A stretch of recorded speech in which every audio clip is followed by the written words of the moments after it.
I got the job at Wendy's because I needed money, not because I wanted to be there.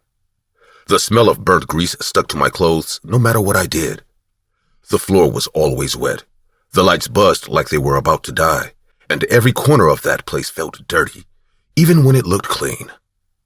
The people working there all had the same tired look. We weren't trying to build careers. We were trying to survive.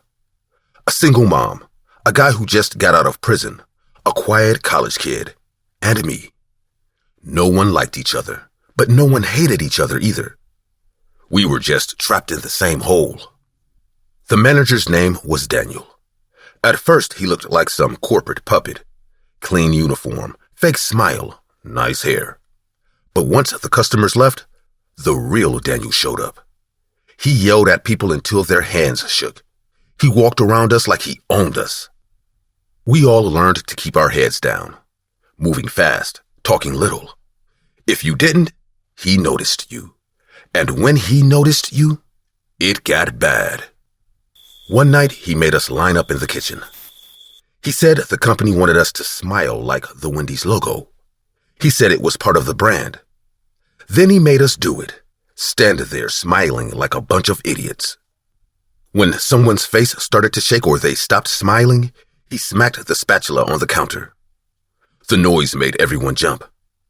That was his thing. Keep us scared without saying a word. He forced this rule every shift. We had to smile no matter what. If you stopped, you stayed late. If you complained, he took you into the freezer. When people came out, they didn't talk about what happened. Their faces said enough. I remember when Marlon stopped smiling. Daniel grabbed him and dragged him into the freezer. 15 minutes later, Marlon came out pale and shaking. No one asked what he saw. No one needed to. The night it happened, the restaurant was full. Orders piled up. Daniel was walking around watching everyone. I wrapped a burger wrong. Pickles on the wrong side. Stupid mistake. He walked out without making a sound. Everyone went quiet. The fryers kept hissing, but that was it. He stared at the sandwich like I had broken something important. His jaw twitched. He grabbed the burger and smashed it on the counter. Sauce splattered across my shirt. He leaned close, breathing through his teeth, and whispered, "You broke your smile." Then he grabbed the back of my neck and pulled me toward the freezer. The freezer was like a trap. Once the door closed, it was just cold metal and his breathing. He paced around me like he was warming up for something. The fake smile came back on his face, stiff and shaking. It didn't look human anymore. "You don't make mistakes here, not after I trained you. If you fail, I fail. Corporates won't eat me alive because of you. You get me?" I tried to speak, but he pushed me against the shelf. My cheek stuck to the frozen metal. Then he pulled a metal rod from his pocket, the one used to check meat temperature. He pressed it against my wrist. The cold stabbed straight through my skin. I yelled, but the freezer swallowed everything. He stared at me with that smile, like my pain was some kind of entertainment. My knees gave out, but he yanked me up by the collar. His hands were shaking. His forced smile was starting to spasm. It wasn't about rules anymore. This was something else. "You work until it hurts. That's the job. You work, you work, you work!" He shoved me against the box of frozen beef. I swung my arm at him. It wasn't strong enough, but it caught him off guard. His smile twitched harder. He grabbed my head and slammed it into the wall. My ears rang. His hand wrapped around my neck. I couldn't move. "You're not leaving." Then I heard something outside the door. Someone was there. I kicked the door hard. Daniel froze, his grip tightening. The door burst open. Marlon and 2 other workers came in. They still had the fake smiles on their faces, but their eyes were done playing along. Marlon was holding a heavy fry tray. Daniel spun around, still holding me. Marlon hit him in the shoulder. Daniel stumbled back, his face twisted. They rushed him. He swung the rod and cut one guy's arm. But Marlon slammed him into the shelves. Frozen boxes fell. Daniel screamed, thrashing. I crawled toward the door, gasping. I saw Marlon push the tray into his chest. The others held him down. Daniel's smile snapped. What was left on his face didn't look human at all. When the cops dragged him out, he was still twitching. His lips were pulled into that same smile. The restaurant reopened 2 days later. Corporate sent a new manager and a sign about workplace safety. They never mentioned Daniel. We all came back. No one smiled like before, but the logo on the wall still had that grin. I really hate Wendy's, but I really don't have anywhere else to go. Or maybe I do, but I'm afraid to look for it. I'm afraid to leave this place.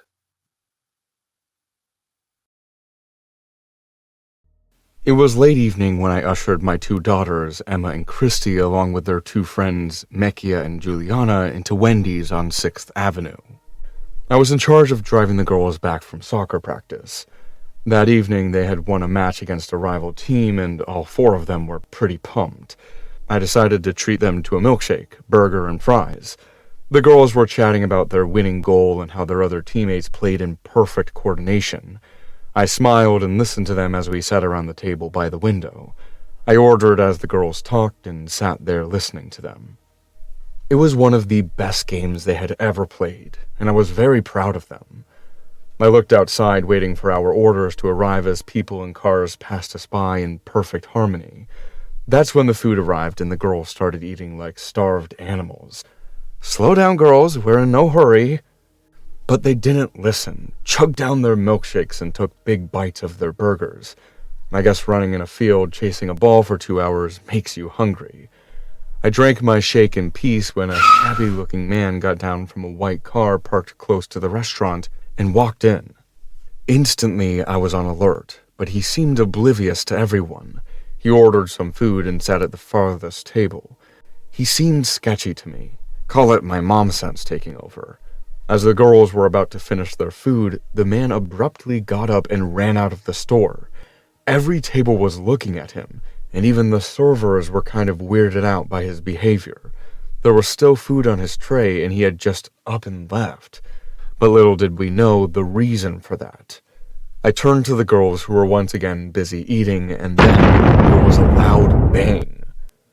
When I opened my eyes, I was lying on the floor of the Wendy's restaurant. The table had fallen on me, and I was disoriented. All I could see was fire and some people running around. I could hear shouting in the distance, but my ears were ringing and my head hurt. I could not remember where I was. However, a second later, 2 strong arms were picking me up and carrying me towards what appeared to be an ambulance. My whole body hurt. But as my senses were coming back, I recalled the 5 of us sitting in a Wendy's booth eating after soccer, and I mumbled the names of my daughters. "Emma and Christy! Where are they, my girls? Emma and Christy!" The man carrying me did not hear me in the chaos, and soon I was in an ambulance being taken to a hospital. The next time I opened my eyes, I was lying stiff on a hospital bed with wires and tubes going in and out of my body, and someone was clutching my hand tightly. "You're awake." I could recognize the voice anywhere. It was Josh, my husband. I could not talk as my throat was sore, but I turned to look at him. "You're okay. Oh my God, you're okay. Nurse, doctor, someone come here. She's awake. She can hear me." Josh yelled as he held on to my hand. Soon a swarm of people rushed into my room, 2 nurses with a doctor. They checked me up, but all I wanted to know was how my daughters were doing. I raised a finger and pointed to Josh, who was standing by me attentively. The girls," I mumbled. "What did you say?" "Emma and Christy." His face lost its color and he refused to meet my eyes. What had happened to my daughters? Were they all right? "You need to rest now, darling." My husband comforted me, but I needed to know.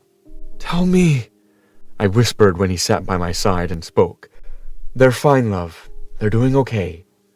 Relief flooded my heart and the medications I was on had kicked in, and I slept again.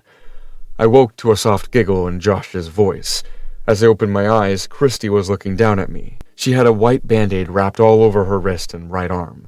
Besides her stood Emma, her neck in a cast, and she too had a white band-aid wrapped over her arm and forearm. When they noticed I was awake, both the girls hugged me tight.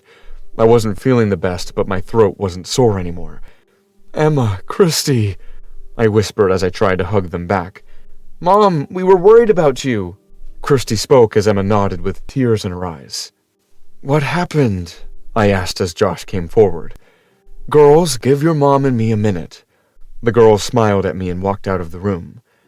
"Hey, you got me worried for a second there." He held my hand. His expression was worried. "What happened that day, Josh? I remember nothing." "What do you remember?" "I remember the girls laughing and talking and eating in the Wendy's on 6th Avenue after the soccer match. Then I remember being carried to an ambulance, and then I remember waking up here." Josh sighed and caressed my hand. "Do you not remember the explosion?" "What explosion?" "Honey, do you remember a man running out of the Wendy's that evening? The girls told me a weird man was eating at one of the tables." Yes, I do remember." I nodded, but my head hurt. "A man was cooking some illegal drugs in a car parked near the Wendy's, and he came in to eat when you guys were eating, and then he ran out. Turns out that the fuel he was using was propane, and something went wrong and there was a blast. You shielded the girls with your body when the car's door flew into the window next to your table. The man was arrested. The girls have some second-degree burns, all 4 of them, but you, my love, you hit your head and you were in a coma for a week. We were all so worried for you, honey." Josh kissed my head as he said that, and I was stunned. "Are the girls really all right?" "Yes, they were treated quickly, so they will only have minimal scarring, but I was most worried about you. Mekia and Juliana's parents sent you flowers every day. They were so thankful you were there with them, and so was I, honey." Tears rolled down my face as I imagined those 4 little girls being in my place here. They had so much to live for. "Hey, it's okay, everyone is fine, and you will be discharged soon, too." A week later, I was back home and had to use a wheelchair for the time being, but the doctors told me I would recover.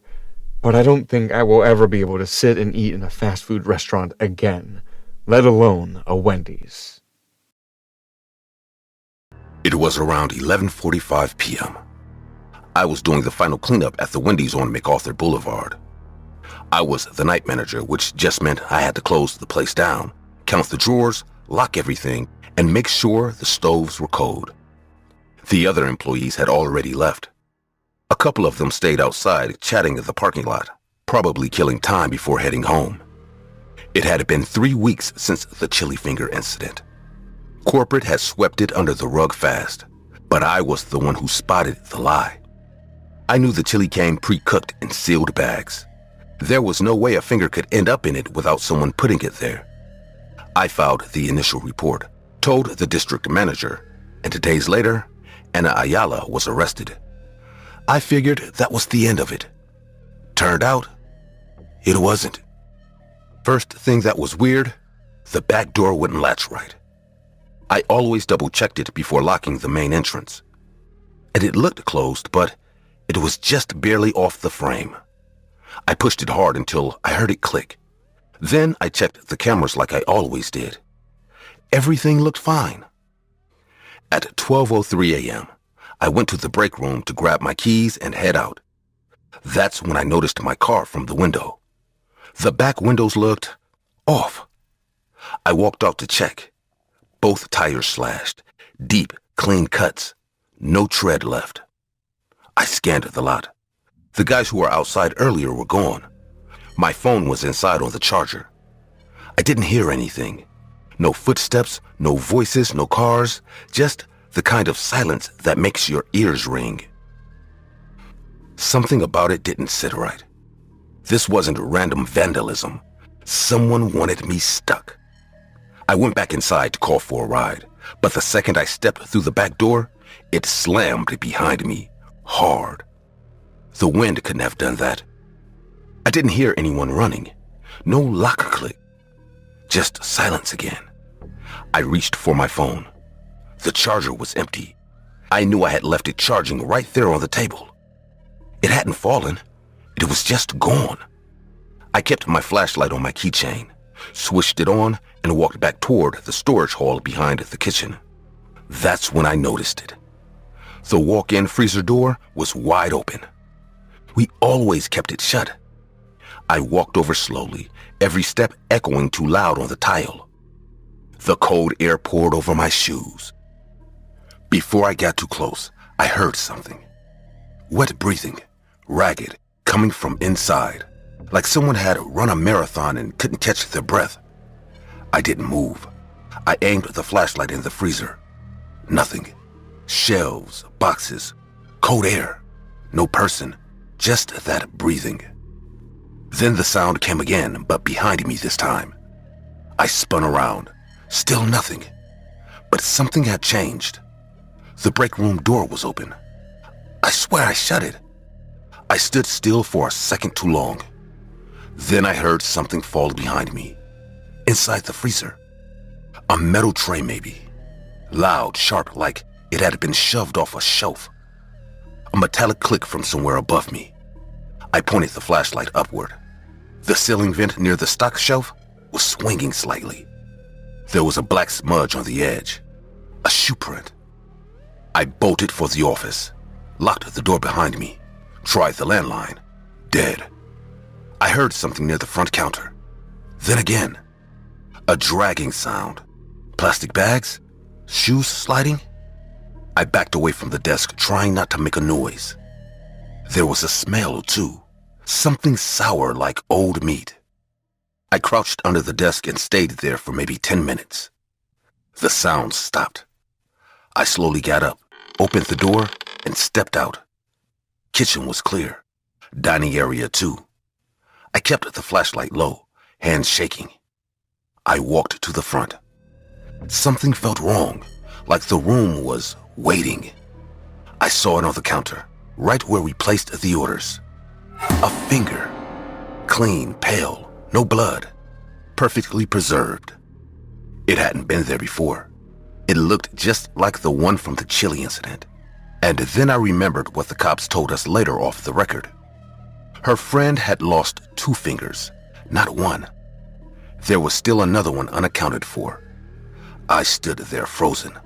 I felt exposed. The store felt too quiet. No humming from the fridge, no buzz from the lights, like everything had shut down without me noticing. I backed up slowly. I didn't hear her enter. I didn't hear anything. I felt it. It hit me like lightning. A shock in my back that made every muscle in my body snap tight. I dropped, twitching on the tile. Couldn't move, couldn't scream, just the sound of plastic on rubber. Someone wearing kitchen gloves. My eyes watered, my jaw locked, my chest tightened. My heart was pounding, but nothing else worked.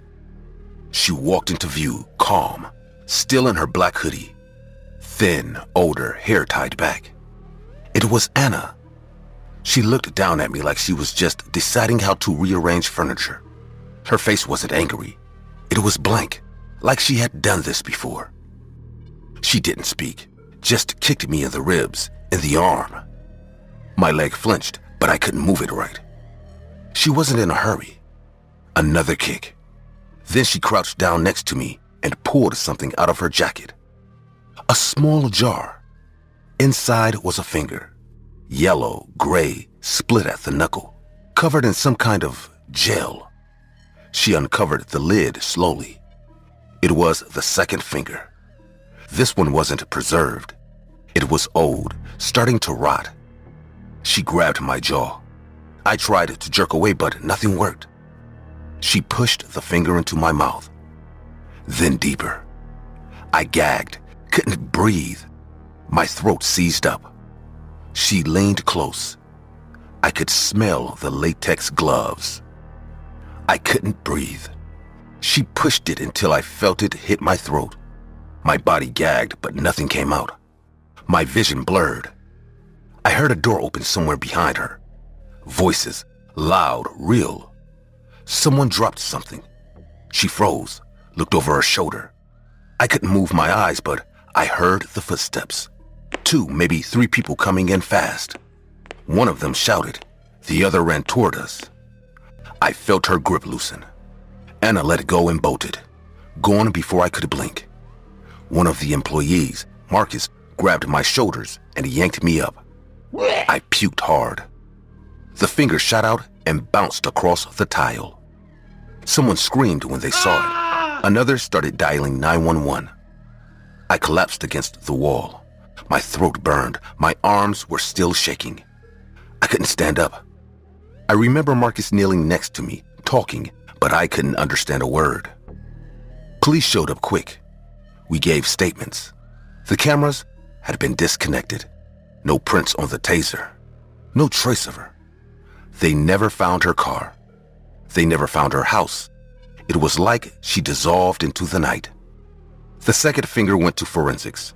Matched the same guy from before. The guy who gave her the first one.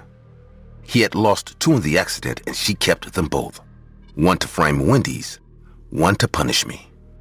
She vanished. Nobody's seen her since. I don't close anymore. I got moved to daytime. Still, every now and then, I check my back tires before getting in the car. And I never eat the chili. This story is based on the real-life crime of Ana Ayala, a woman who faked finding a human finger in a bowl of chili in a Wendy's restaurant. The case exploded in 2005 and sparked nationwide disgust. Ayala claimed that while eating, she bit into something unusual and pulled out a human finger, floating among the beans and meat. Her complaint was dramatic, and for a time, it seemed Wendy's was facing one of the most grotesque food contamination scandals in fast food history. But the entire story was a lie. Investigators found no evidence that the finger came from the restaurant or any of its employees. In fact, the finger had been given to Ayala by an acquaintance who had lost it in an industrial accident at an asphalt plant. She used it as part of a scheme to extort money from Wendy's. For weeks, she maintained the deception in front of cameras and prosecutors, while the company destroyed chili supplies and suffered massive financial losses. What began as a tale of horror turned out to be a twisted hoax.